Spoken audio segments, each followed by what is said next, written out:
নমস্কার বন্ধুরা, welcome back to my channel. আশা করি আপনারা সকলে ভালো আছেন। আমিও খুব ভালো আছি।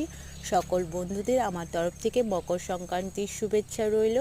সকলে মকর সংক্রান্তি খুব ভালো কাটান আপনারা। আমি এখানে আলপনা দিয়েছি, এটা সবারই বাড়িতেই প্রায় দেওয়া হয়।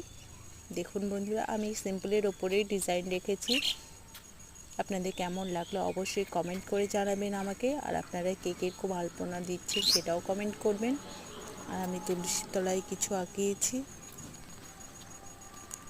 তার আগে বলে নিই, আপনাদের ওখানে কি গরুর গাড়ি আঁকায়? গরুর গাড়ি, গরুর পায়ের খোর, এগুলো আমাদের এখানে আঁকায় জানেন।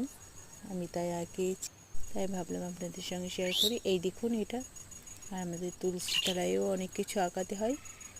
সন্ধ্যাবেলায় পুজো হবে, যখন সূর্য ডুবে যাবে তখন ঠাকুরটা আঁকাবো। ওই যে ফাঁকা রেখেছি, একটু গ্যাপ রেখেছি, তারপরে ছোট জিনিস খোপগুলো করেছি, ওগুলো ডাল, সব রকম সর্ষে দেবো, ডাল, চাল, ময়দা, লবণ, হলুদ, যেগুলো আমার ঘরে পর্যাপ্ত সেগুলো দেবো। তাছাড়াও আমি অনেক কিছু আঁকিয়েছি, এদিকে হাতা খুন্তি এইসব।